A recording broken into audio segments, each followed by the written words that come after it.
전에 한 청년으로부터 그런 이야기를 들었습니다. 여자친구와 사귄 지 2년쯤 되었을 때 이제 저 자매랑 결혼해야 되겠다 그런 마음이 들었다고 합니다. 그런데 결혼에 대해서 이야기하기 전에 한 가지 고민이 있었다는 겁니다. 그 고민이 뭐였냐면 저희가 이제 대학을 졸업하고 직장에 취직을 했는데 직장에서 받는 스트레스가 워낙 많아서 바로 원형 탈모 증세가 나타나기 시작했다는 것입니다. 그래서 아침에 일어나서 머리를 감으면 머리카락이 한 움큼씩 빠지는 것을 볼 수 있었다고 합니다. 그리고 어느 순간부터 자꾸만 자기 머리가 M자로 바뀌는 것을 보면서 되게 힘들었다라는 것입니다. 그래서 나중에 여자친구한테 시간이 지난 다음에 그런 상태로 이게 프로포즈를 하게 되면 거절당할 것에 대해서 걱정이 됐는지 또 거절당하기도 상처를 받은 거에 대해서 염려가 되어서 결국은 그 전에 솔직하게 이야기를 해야 되겠다라고 하면서 이야기를 꺼냈다고 합니다. 그래서 만약에 내가 탈모가 되면 어떻게 하겠냐고 여자친구한테 물었더니 여자친구가 딱 한마디를 대답했는데 그 말에 너무나 감동을 받았다고 합니다. 그리고 이 자매를 놓칠 수 없다. 결혼해야 되겠다. 라고 하면서 결혼을 결심하게 되었는데요. 그 말이 뭐였냐면 그 자매가 이렇게 말을 하더라는 것입니다. 그럼 우리 탈모가 시작되기 전에 결혼하자. 대머리로 직장에 들어갈 수 없잖아 라고 하더라는 것입니다. 이 말이 너무나 고마웠다 그래요. 그리고는 바로 한 달 후에 프로포즈를 하고 결혼을 했다고 합니다.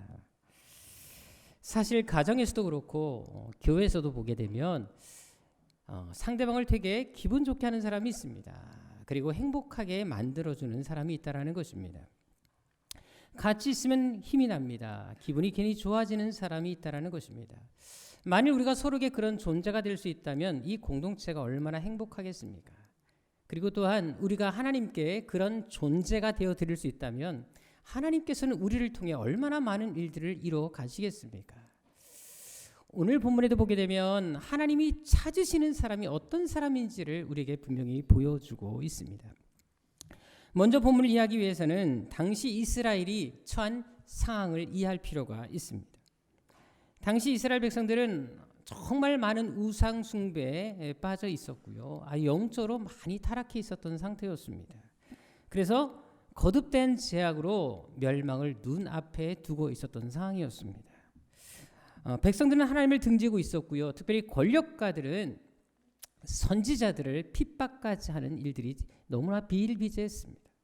실제로 오늘 본문 7절에 보십시다. 이 7절에 보게 되면 그들이 얼마나 우상 숭배에 빠져 있었는지를 알 수가 있습니다. 하나님을 잘 믿어야 될 자녀들까지도 하나님을 버립니다. 그리고 하나님이 아닌 우상에게 맹세하면서 온갖 영적인 범죄, 간음 이런 것들을 하고 있는 것을 볼 수가 있습니다. 그만큼 우상 숭배에 깊이 빠져 있었다라는 것입니다. 영적으로 심하게 타락해 있었다라는 것입니다. 또 11절에도 보게 되면 백성들이 하나님을 얼마나 심하게 반역했는지에 대해서도 강조하고 있습니다. 모든 집이 다 나를 대적하고 나에게 반역했다라고 말씀을 하고 있습니다. 따라서 오늘 본문 1절에 진리에 서 있는 자 한 사람이라도 찾으면 내가 이 성을 사하겠다라는 말씀은 당시 이스라엘 백성들 중에 그런 사람이 단 한 명도 없었다라는 것을 지금 말해주고 있는 것입니다. 그만큼 타락했다라는 것입니다. 자, 그런데 여러분들 이런 유사한 사건이 창세기에도 나타나고 있는 것을 볼 수가 있습니다. 거기에 보게 되면 창세기에 소돔성이 멸망하는 기사가 나오는 것을 볼 수가 있는데요. 여러분들이 아시는 것처럼 소돔과 고모라 땅이 왜 멸망을 했습니까? 바로 창세기 18장 32절에 나와 있는 것처럼 의인 10명이 없어서 멸망했던 것을 볼 수가 있습니다. 그 당시 소돔성의 인구가 약 5만 명이었습니다. 그런데 그 5만 명 중에 하나님을 찾는, 하나님을 잘 믿는 10명이 없어서 그 성이 멸망하게 됐다는 것을 성경은 증거해주고 있다는 것입니다. 자, 그런데 오늘 본문에서는 이스라엘의 의인 몇 명이 없어서 멸망한다고요? 한 명이 없어서 멸망한답니다. 이것은 당시 이스라엘이 하나님께 심판받은 소돔성보다도 더 타락했음을 말해주고 있는 것입니다. 따라서 하나님은 예레미야 선지자를 통해 이제 이스라엘 백성들에게 임할 심판을 말씀하게 되시는데 그것이 바로 오늘 본문의 내용입니다. 자, 그렇다면 이제 하나님은 이들을 향해 심판의 메시지만 선포하시면 됩니다. 당연히 그들이 멸망받을 수밖에 없는 상태에 지금 놓여있기 때문에 너희들은 곧 심판받을 것이다, 너희들은 희망이 없다 라고 말씀하시면 된다라는 것입니다. 그런데도 이렇게 타락한 백성에도 불구하고 분명 멸망받아야 될 그런 마땅한 백성에도 불구하고 하나님은 그들에게 심판의 메시지만 선포하는 것이 아니라는 것입니다. 심판의 메시지 다음으로 전하신 말씀이 바로 구원의 메시지였습니다. 그것은 예레미야 1장에서 찾아볼 수가 있는데요. 거기에 보게 되면 하나님은 심판을 쭉 말씀하시다가 19절에 다시금 구원의 메시지를 선포하십니다. 앞에는 계속 심판의 메시지를 선포하신 상태였습니다. 근데도 불구하고 하나님은 다시금 내가 너를 구원할 것이다, 내가 너와 함께 할 것이다, 구원의 메시지를 주시는 것을 볼 수가 있습니다. 또한 2장에 가게 되더라도 또 심판의 메시지를 계속 전하십니다. 그리고 4장 13절까지 계속 그 심판의 메시지가 이어지는 것을 볼 수가 있습니다. 그런데 4장 14절에서는 또 어떤 말씀을 하십니까? 바로 너희의 악을 벗어버려라. 그럼 내가 너희를 구원할 것이다 라고 하면서 그들에게 구원의 메시지를 또 다시금 선포하는 것을 볼 수가 있습니다. 그리고 오늘 본문 말씀 예레미야 5장 1절 말씀도 이어지는 심판의 메시지 다음으로 구원의 메시지를 주시기 위해 선포한 말씀인 것을 알 수가 있습니다. 이것은 우리를 향한 하나님의 뜻이 어디 있는지를 보여주고 있습니다. 하나님은 우리를 심판하기를 원하지 않는다라는 것입니다. 어떻게 하든지 간에 구원받기를 원하시는 것이 하나님의 마음이라는 것을 우리에게 보여주고 있는 것입니다. 즉 심판을 말씀하신다 할지라도 그것은 우리를 구원하기 위한 또 다른 사랑의 표현임을 우리는 알 필요가 있다라는 것입니다. 따라서 오늘 본문에 한 사람이라도 찾으면 이 단어는, 이 표현은 당시 영적으로 타락한 어두운 시대를 반영하는 표현이기도 하지만 동시에 하나님께서 그 한 사람에도 있으면 내가 이 성을 용서하고 이 백성들을 구원하겠다라는 희망의 메시지인 것을 알 수가 있는 것입니다. 이것은 무엇을 말하겠습니까? 세상이 아무리 타락하고 모두 다 죄의 길을 걸어간다 할지라도 한 사람이 하나님께 바로 선다면, 한 사람이라도 하나님을 찾고 구한다면 그 한 사람 때문에 민족이 살고 수많은 영혼들이 살아날 것을 말씀하고 있는 것입니다. 따라서 우리가 그 한 사람이 되는 것이 참 중요하다는 것입니다. 사실 요즘 우리나라가 정치, 경제 여러 가지 많은 상들을 볼 때마다 답답할 때가 좀 많지 않습니까? 그래서 어떤 사람들은 그러더라고요. 이 민족에게는 정말 희망이 보이지 않는다, 암울하다라고 하는 얘기를 제가 자주 듣게 됩니다. 또한 여러분들 이 시대와 맞물려서도 한국교회 현실을 보시도록 하겠습니다. 물론 정말 숨겨진 좋은 교회도 많겠지만 드러난 교회들을 보게 되면 얼마나 언론의 구설수에 오르고 안 좋은 일들이 많이 일어나고 있습니까? 그래서 정말 실망과 탄식의 소리가 교회로부터 들려오는 것을 볼 수가 있습니다. 그렇다면 여러분들 정말 이 민족에게는 희망이 없고 한국교회가 암담하기만 한 것이겠습니까? 하지만 오늘 본문이 분명히 말씀하시는 것처럼 세상이 아무리 타락하고 교회가 잘못된 길을 걸어간다 할지라도 우리 세한교회가 바로 여러분들이 그 한 사람이 될 수가 있다면 하나님은 세한교회를 통해서 한국교회를 회복시킬 것이며 또 여러분들 통해서도 이 민족을 구원해낼 것이라는 사실입니다. 그것은 출애굽기 32장에 나타난 한 사건을 통해서도 찾아볼 수가 있습니다. 여기에 보게 되면 하나님께서 이스라엘 백성들을 위해서 율법을 주시기 위해 모세를 시내산으로 불러 들이시는 것을 볼 수가 있습니다. 모세는 거기서 40일간 하나님과 함께 있으면서 십계명을 비롯한 율법을 받는 것을 볼 수가 있습니다. 자, 그런데 이때 백성들이 시내산 아래 사는 것이 무엇입니까? 32장 1절 나와 있는 것처럼 그들은 모세가 하도 내려오지 않으니까 산 위에는 먹을 것도 없는데 40일간 전혀 어떤 신호와 연락이 없으니까 모세가 죽은 줄을 알고 금송아지를 만들어서 우상을 섬기는 것을 볼 수가 있습니다. 이 일로 인해서 하나님께서 매우 진노하십니다. 그래서 그 사항에 대해서 하나님께서 모세에게 이렇게 말씀하시는 것을 9절 10절에 보면 알 수가 있습니다. 하나님께서 말씀하십니다. 이 백성은 목이 곧은 백성이다. 아주 완악한 백성이다. 내가 이 백성을 진멸하고 너로 큰 민족을 이루게 하겠다라고 말씀을 하십니다. 자, 하나님께서 이제 이스라엘 백성들을 심판하시겠다고 결정하신 것입니다. 자, 그렇다면 어떻게 되겠습니까? 하나님이 하시겠다는데, 하나님이 작정하신 것인데 그냥 아멘으로 받아들여야 되지 않겠습니까? 자, 그런데 이때 모세가 한 일이 무엇입니까? 12절에 보게 되면 아주 당찬 기도를 드립니다. 하나님, 그렇게 하실 수 없습니다. 이 민족을 절대 멸하실 수 없습니다. 하나님 앞에 하나님의 뜻을 돌이키기 위한 기도를 드리는 것을 볼 수가 있습니다. 하나님의 결정을 번복시키기 위해서 그가 하나님 앞에 이렇게 강력하게 요구하는 것을 볼 수 있다는 것입니다. 자, 우리 생각에는 어떻게 하나님의 뜻을 꺾을 수가 있겠습니까? 하나님이 하시겠다는데 어떻게 그것을 거부할 수가 있겠습니까? 지금 모세가 그 일을 하고 있는 것입니다. 자, 그런데 결과가 어떻게 됩니까? 14절에 보게 되면 하나님께서 뜻을 돌이키사 말씀하신 화를 백성에게 내리지 아니하셨다라고 분명히 증거하고 있습니다. 하나님은 모세의 기도에 즉시 응답했다라는 것입니다. 당신의 뜻을 꺾으시고 이스라엘 백성들을 용서하시는 것을 볼 수 있다는 것입니다. 이것은 놀라운 사건입니다. 이것은 무엇을 말하겠습니까? 한 사람의 기도가, 한 사람의 믿음의 결단이 범죄한 백성들을 살리고 민족의 운명을 바꾸었다라는 것입니다.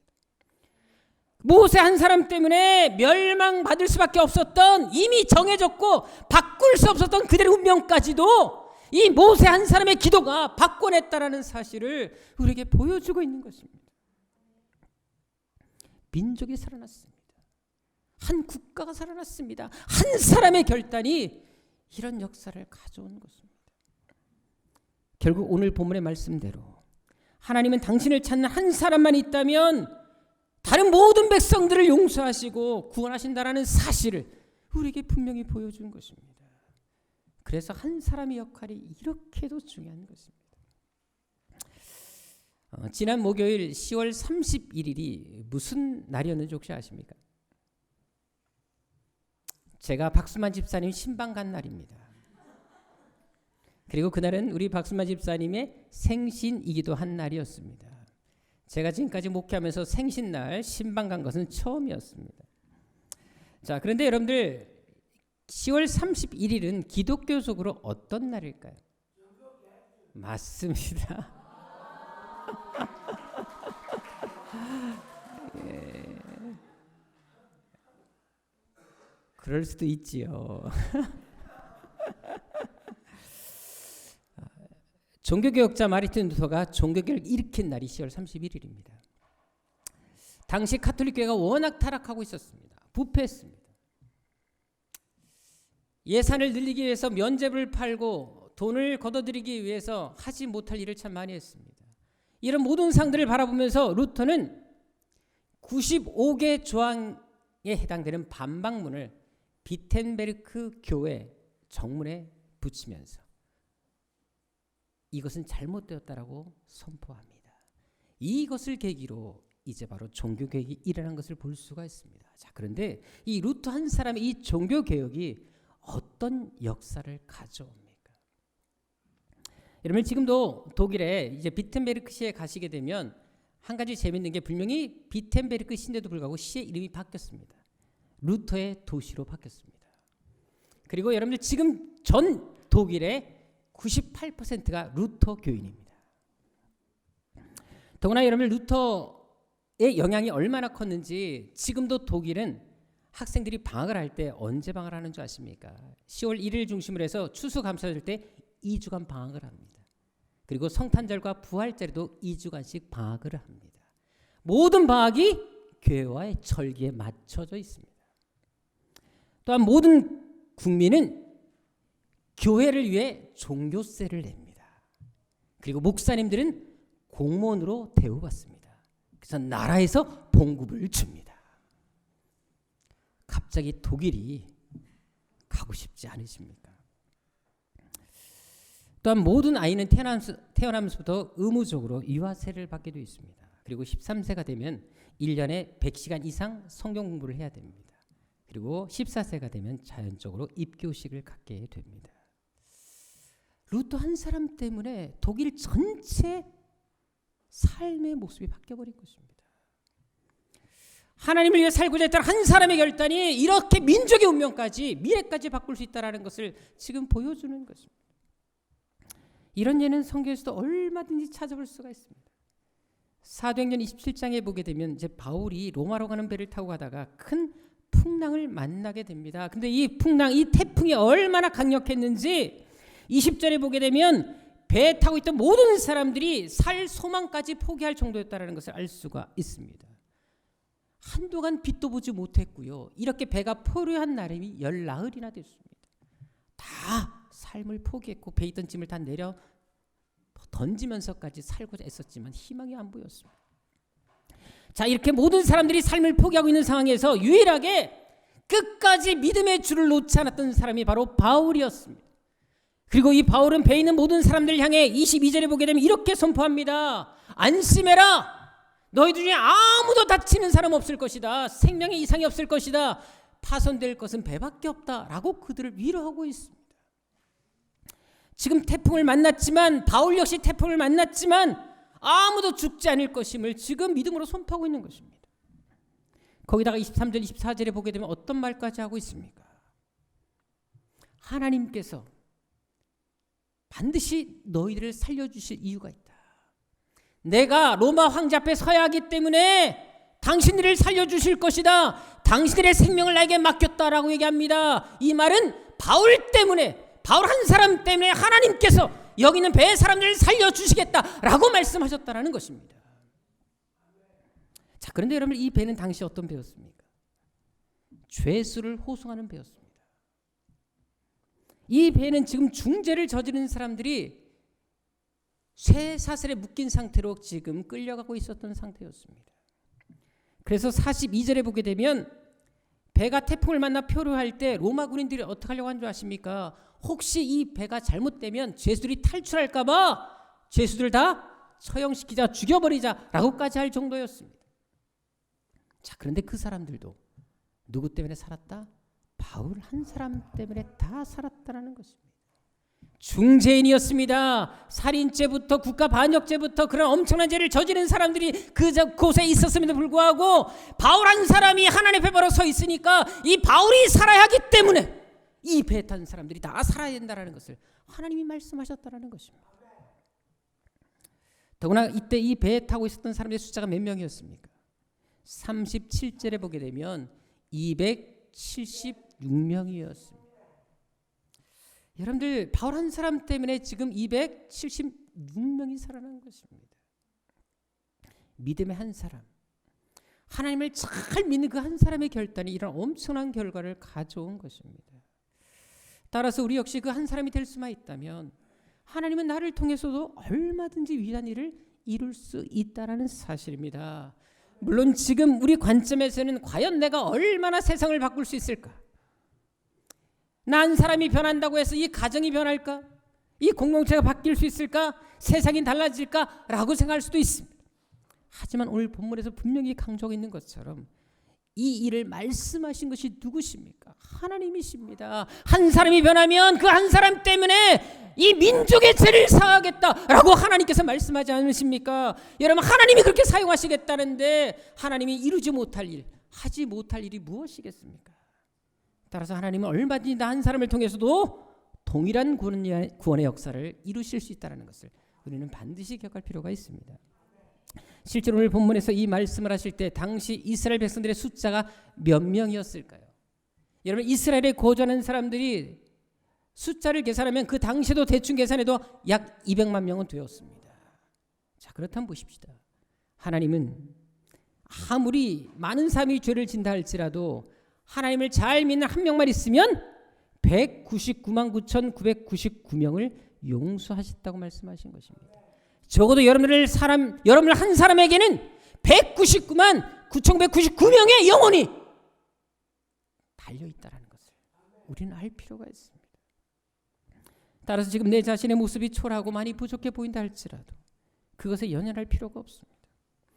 내가 지금 주님이 할 수 있는 결단, 세상과 타협하지 않고 믿음으로 살고자 하는 그 결단이 우리에게 있는 것이 얼마나 중요한지를 지금 성경은 말씀해 주고 있는 것입니다. 전에 한 아파트 근처에 있던 세탁소에서 불이 난 적이 있습니다. 그래서 세탁소가 불이 나는 바람에 세탁소에 맡겨뒀던 모든 옷까지 한 번에 다 타버렸습니다. 그래서 세탁소 주인은 아파트 벽보에 대자보를 하나 붙였습니다. 옷을 맡기신 분은 그 수량을 알려주시면 조치해 드리겠습니다. 저도 여러분들도 우리 교회가 불이 난 상황들을 한번 겪어보셨기 때문에 이 불이 났을 때 얼마나 그 상황이 심각한지를 잘 알지 않으십니까? 그런데 사실 세탁소 주인도 이 글을 남겼지만 본인 마음도 얼마나 어려웠겠습니까? 그리고 막연하게 이것을 갚아줄 수 있는 상황도 전혀 아니지 않겠습니까? 그런데요, 그 벽보 밑에 한 주민이 글을 남겼습니다. 아저씨, 저는 양복 한 벌인데 받지 않겠습니다. 그 많은 옷을 어떻게 하시겠습니까? 용기를 내세요 라고 말을 했다라는 것입니다. 여러분, 그 말 한마디에 그 모든 아파트 주민들이 감동을 받았어요. 그래서 그 다음부터 사람들이 다 똑같은 말들을 쓰기 시작하셨어요. 그리고 아무도 배상을 받은 사람이 없었다라는 것입니다. 심지어 어떤 사람들은요, 후원금을 가져다가 세탁소 주인에게 갖다 주기도 했고요. 여러 사람들의 도움의 손길을 통해서 세탁소 사람 그 주인에게 후원을 했다라는 것입니다. 그래서 얼마 후에 다시 아파트 벽보에 세탁소 주인이 붙인 감사의 글이 있었습니다. 이 글에 이렇게 쓰여 있었습니다. 주민 여러분 감사합니다. 사실 저는 지금까지 월남전에서 벌어온 돈으로 어렵사리 일을 해왔는데 불의의 사고로 한순간에 모든 것을 잃고 말았습니다. 하지만 여러분의 따뜻한 사랑이 저에게 삶의 희망을 주었고 저는 다시 일어설 수 있었습니다. 꼭 은혜에 보답하겠습니다. 세상을 움직이는 데는 여러 사람의 힘이 필요할 수가 있습니다. 그런데 그 여러 사람을 움직일 수 있는 힘은 한 사람에 의해서도 가능하다는 것을 우리에게 보여주고 있는 것입니다. 저는 그래서 여러분들이 바로 그 한 사람이 되시기를 주님으로 축원합니다. 하지만 성경이 이와 반대로 한 사람 때문에 많은 사람들이 어려움에 처한 경우도 찾아볼 수가 있습니다. 특별히 여호수아 7장 1절에 보게 되면 아간이라는 사람이 바로 그런 사람이었습니다. 실제로 이 한 사람 때문에 이스라엘에 어떤 결과가 오게 됩니까? 전쟁에 패하는 안타까운 현실이 일어나게 됩니다. 그리고 이 한 사람 때문에 36명이 전사하는 끔찍한 일이 나타난 것을 볼 수가 있습니다. 한 사람의 잘못된 행동으로 인해서 주위 많은 사람들이 불행을 겪었던 것입니다. 이런 경우는 요나서 1장 3절 4절에도 나타나 있습니다. 거기에 보게 되면 요나 한 사람 때문에 그 배에 타고 있던 수많은 사람들이 태풍을 만나게 되는 것을 볼 수가 있습니다. 또한 그 요나의 불순종으로 인해서 그 배에 있던 사람들이 죽임을 당할 뻔했던 그런 결과가 나타난 것을 볼 수 있다는 것입니다. 그래서 로마서 5장 19절에 어떤 말씀이 있습니까? 한 사람이 순종치 아니함으로 많은 사람이 죄인이 된다라고 말씀합니다. 하지만 한 사람이 순종함으로 많은 사람이 의인이 될 수 있다는 사실을 강조하고 있는 것입니다. 따라서 여러분 한 사람 때문에 여러분이 속한 가정과 공동체가 살 수도 있고 여러분의 한 사람의 잘못된 행동으로 인해서 여러분의 가정과 공동체가 잘못될 수 있다는 것을 우리에게 말씀해 주고 있는 것입니다. 사실 올 여름 정견 수련회 때 여러분들에게 제가 안수기도 하면서 하나님이 저에게 보여주신 여러 가지 일들이 있었습니다. 그중 하나가 바로 여러분들 중에 그 한 사람의 역할을 감당해야 될 사람들이 있었다는 것입니다. 가정에서 어떤 모임에서 공동체에서 그 역할을 감당해야 될 사람이 있었다는 것을 하나님이 저에게 보여주셨고 또한 저는 몇 사람들에게 그 이야기를 해드린 적이 있습니다. 따라서 우리가 그 사명을 맡은 사람이라면 더 책임감을 가지고 사명을 잘 감당할 이유가 있습니다. 누구보다 신앙사를 열심히 해야 된다는 것입니다. 왜요? 나 한 사람 때문에 가정의 운명이 바뀔 수 있기 때문에 그렇습니다. 나 한 사람의 잘못된 선택으로 인해서 우리 가정이 불행해질 수 있기 때문에 말씀을 드리는 것입니다. 그래서 오늘 본문에서도 바로 그것을 강조합니다. 난 사람 때문에 나라가 망할 수 있다. 단체가 망할 수 있고 가족이 망할 수 있고 교회가 잘못될 수 있다. 또한 반대로 난 사람 때문에 나라가 복을 받고 단체가 복을 받고 가족이 복을 받고 교회도 복을 받을 수 있다. 이것을 지금 말씀해 주고 있는 것입니다. 미국의 프레리 하이싱이라는 목사님이 계셨습니다. 이분은 뉴저지에서 목회하셨던 분이신데요. 사실 저는 이분을 되게 좋아합니다. 이분이 목회를 하던 중에 한 가지 큰 고민에 빠지셨던 적이 있었습니다. 어떤 고민을 하게 됐냐? 원래 여러분들 아는 것처럼 왜 지금의 신대륙, 미국, 아메리카 대륙이 발견되어졌고 그리고 그곳에 청교도들이 오게 됐습니까? 신앙의 자유를 찾아서 영국에서 핍박받는 그리스도인들이 이곳까지 와서 이제 미국을 건설하게 된 것입니다. 이분도 바로 그런 고민을 가진 사람이었습니다. 왜 우리들은 고향을 떠나서 이 먼 곳 아메리카 대륙까지 왔는가? 날마다 고민했습니다. 그러다가 한 가지 얻은 결론은 그렇다. 하나님께서 세계 선교를 감당하라고 우리에게 이곳까지 오게 하셨다라는 확신을 갖게 됩니다. 그리고 이분은 가는 곳곳마다 그다음부터 열심히 세계 선교를 부르셨습니다. 모든 메시지가 선교에 맞춰져 있었고요. 세계 선교를 강조하셨습니다. 자, 그런데 이분이 속한 교단에서 어떡한 줄 아십니까? 이분의 목사직을 박탈해버렸습니다. 왠지 아십니까? 하나님께 대한 열심은 좋지만 너무 단순 무식하다는 것이었습니다. 오직 한 가지밖에 모르는 이렇게 무식한 사람을 목사로 세울 수 없다. 목사직을 박탈해버렸습니다. 결국 그분은 세계 선교를 짧게 외치고 교회를 떠날 수밖에 없었습니다. 자, 그런데 중요한 것은 같은 지역에서 큰 교회를 담임하고 계셨던 길버트 테런트라는 목사님이 계셨습니다. 이 목사님이 그분의 그 외침에 도전을 받습니다. 그래, 저것이 바로 우리가 해야 될 사명이다. 목사직을 박탈당하면서까지 세계 선교를 외쳤던 저분의 외침이 주님의 음성이다. 받아들입니다. 그리고 세계 선교의 비전을 품고 이분이 오두막 성경학교를 개설하게 됩니다. 그리고 미국의 가장 유명한 신학교가 바로 있는데 프린스턴 신학교가 있습니다. 이 신학교를 건립하게 됩니다. 그 외 여러 가지 신학교를 또 함께 세우게 되는 일들을 감당하십니다. 자, 이 일로 인해서 기독교 부흥운동이라기 시작했어요. 그래서 기독교로의 수많은 청년들이 몰려오면서 특별히 학생 자원 운동이라기 시작했습니다. 그래서 이 학생 자원 운동을 통해서 수많은 젊은이들이 세계 선교 꿈을 키우기 시작했습니다. 자, 바로 그 청년들 중에 이 머나먼 한국 땅에 와서 인생을 바쳤던 두 명의 청년 젊은이들이 있었습니다. 바로 그 청년들이 바로 아펜젤러와 언더우드 선교사입니다. 20대 중반의 나이에 인천에 상륙해서 평생을 하나님께 헌신하고 결단한 것이 바로 세계 선교를 외쳤던 그 목사님의 영향으로 이것이 이렇게까지 이어진 것입니다.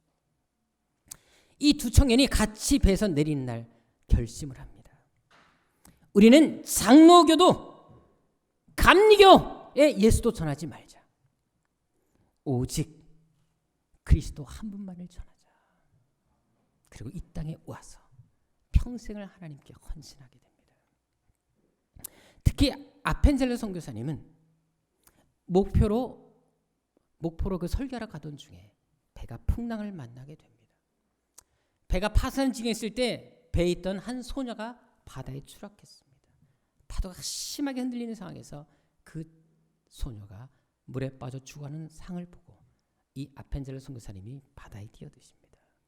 그리고 그 소녀를 구해내고 본인은 결국 지쳐서 그 자리에서 익사고 마셨습니다. 그때 나이가 40이었습니다. 40의 짧은 인생을 살다 가셨습니다. 결국 그분은 자신의 생애에 가장 중요한 20대와 30대 황금기를 이 한국 땅을 위해서 바치고 간 것입니다. 자, 그렇다면 왜 이들은 아무 연고도 없는 이 먼 곳까지 와서 자신의 전 생애를 드린 것이겠습니까? 무엇이 그들 하여금 이 일을 하게 한 것이겠습니까? 바로 프레리 하이싱 목사님의 서에게 송교의 외침이 이런 자극을 준 것입니다. 그것이 발단이 되었다는 것입니다. 비록 그분의 외침은 짧았지만 그 짧은 외침, 이 목사님 한 분의 결단이 많은 젊은이들의 가슴에 불을 지폈고 이 한국의 운명까지 바꾸게 한 결과를 가져온 것입니다. 그것은 우리도 마찬가지입니다. 한 사람의 헌신이 또 다른 누구에게 도전을 주었던 것처럼, 그리고 또 누군가가 또 다른 사람들에게 영향을 주고 그들을 움직였던 것처럼 우리의 헌신 또한, 나 한 사람의 헌신 또한 그런 결과를 가져올 수 있다는 사실을 우리는 할 필요가 있습니다. 중요한 것은 우리 안에 바로 그런 결단, 그 한 사람이 되고자 하는 결단, 하나님 나를 써주옵소서, 내가 여기 있습니다, 바로 그런 결단이 내 안에 있느냐 하는 것에 달려 있습니다. 저는 하나님께서 반드시 우리 새안교회를 사용하실 것을 믿습니다. 또한 여러분들 이곳에 보내주셨다면 여러분들 통하여 이런 역사를 만들어 가실 것을 믿습니다. 바로 여러분 한 사람 한 사람이 바로 그런 기적의 시작점이 되시기를 주님으로 축원합니다. 여러분의 가정과 여러분들의 속한 공동체를 살려내는, 그리고 여러분들 통하여 여러분들이 가는 곳곳마다 영적 붕이라는 영혼들이 살아나는 역사가 여러분들을 통하여 일어나기를 간절히 원합니다. 그래서 여러분들을 통하여 정말 수많은 사람들이 위로받고, 오늘 하나님의 말씀처럼 여러분 한 사람 때문에 정말 수많은 사람들이 위로를 받고 하나님의 구원의 역사를 경험하는 놀라운 일들이 앞으로 일어나시기를, 이곳에 그리고 여러분들이 가는 곳곳마다 일어나시기를 주 이름으로 축원합니다. 기도하겠습니다.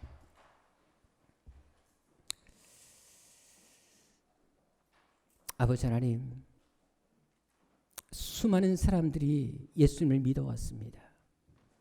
수억, 수십억 사람들이 지금까지 하나님을 믿어왔고 앞으로도 믿을 것입니다. 하지만 그 많은 사람들 가운데 정말 하나님을 제대로 믿고 바로 믿는 사람들이 얼마나 되겠습니까? 아버지 하나님, 다른 사람들을 판단하기 전에 내가 하나님 앞에 바로 서 있는지, 다른 사람을 비방하기 전에, 다른 사람들에 대해서 비판하기 전에 내가 하나님 앞에 합당한 사람인지 우리 자신을 돌아보게 하여 주옵시고, 이제부터라도 내가 그 한 사람이 되기 위한 결단, 하나님을 찾고 구하는 그 한 사람이 되게 하여 주옵소서. 하나님이 나를 이 교회 믿음의 한 사람으로 세울 수가 있습니다. 내가 속한 공동체, 우리 가정에 그 한 사람의 역할을 감당하도록 부르신 줄 믿습니다. 아버지, 그 부르심에 응답하게 하여 주옵시고, 나도 할 수 있다는 믿음을 갖게 하여 주옵시고, 내 형편, 내 자신을 볼 것이 아니라 나를 통해 일하실 하나님을 기대하며 바라보며 믿음으로 그 일을 감당하는 하나님의 사람들을 되게 하여 주옵소서. 그래서 우리 살아가는 새안교회가 한국교회를 깨우며 우리 살아가는 성도 한 사람이 이 민족을 살리는 역사가 앞으로 계속해서 일어나게 하여 주옵소서. 존귀하신 예수님의 이름으로 기도드립니다.